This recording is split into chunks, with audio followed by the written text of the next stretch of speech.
Assalamualaikum warahmatullahi wabarakatuh. Shalom. Selamat pagi. Kami dari kelompok mitigasi bencana longsor. Saya Lukir Variantika. Saya Faiki Sinomora. Saya Aziza Irhamna. Saya Intan Sofi Paradila Sandi. Saya Lisa Purnawati. Kami dari kelompok mitigasi bencana tanah longsor akan menyampaikan berupa mitigasi tanah longsor, ciri-ciri kawasan rawan tanah longsor, cara mengurangi resiko tanah longsor, dan jenis-jenis tanah longsor. Selamat menyaksikan. Mitigasi untuk bencana tanah longsor. 1. Hindari daerah rawan bencana untuk membangun pemukiman. 2. Mengurangi tingkat keterjalan lereng. 3. Membangun terase ring dengan sistem drainase yang tepat. 4. Penghijauan dengan tanaman berakar yang dalam. 5. Mendirikan bangunan yang berpondasi kuat. 6. Penutupan rekahan di atas lereng untuk mencegah air cepat masuk. Berikut ini ciri-ciri kawasan bencana tanah longsor. 1. Umumnya, tanah longsor terjadi di wilayah perbukitan dan lereng gunung dengan kemiringan 20 derajat. 2. Lapisan tanah di bagian atas lereng tebal. 3. Lahan gundul, tidak ada perpohonan sehingga lereng terbuka. 4. Terdapat retakan tanah di atas lereng dan tebing. 5. Sistem saluran air yang buruk di daerah lereng. 6. Ada mata air dan rembesan di tebing dan didahului oleh longsoran kecil. 7.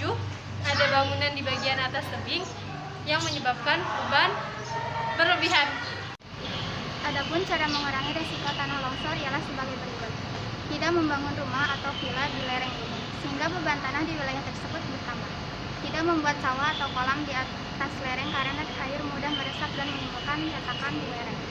Tidak membuat rumah di daerah bawah tebing atau lereng untuk menghindari korban jika sewaktu-waktu terjadi longsor. Tidak menebang pohon secara membabi buta di sekitar wilayah lereng agar pepohonan dapat mengikat tanah dan mencegah longsor. Jenis-jenis tanah longsor yang umum terjadi setidaknya ada 6, yakni yang pertama, longsoran translasi, gerakan massa tanah dan batuan di tebing dengan bidang gelincir rata atau bergelombang landai.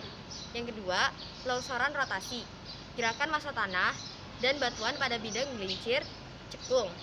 Yang ketiga, pergerakan blok atau longsoran translasi blok batu, yang artinya perpindahan batuan pada bidang gelincir rata atau lurus. 4. Rayapan tanah. Jenis tanah longsor yang lamban bergerak biasanya dapat diamati saat pohon atau rumah miring atau retakan perlahan ke arah bawah. Yang kelima, aliran bahan rombakan. Massa tanah bergerak didorong oleh air sehingga kecepatan longsor tergantung pada volume air. Dapat diamati pada saat daerah aliran sungai di sekitar Gunung Merapi saat berlangsung longsoran lahar dingin. 6. Runtuhan batu. Batuan atau material yang bergerak ke bawah dengan jatuh bebas.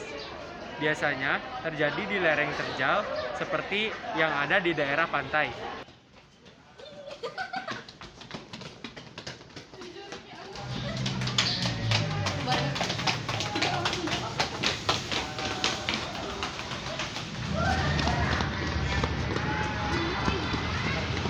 Sekian dari kelompok kami. Mohon maaf bila ada kesalahan kata. Wabillahi taufiq wal hidayah. Wassalamualaikum warahmatullahi wabarakatuh. Shalom. Selamat pagi dan terima kasih.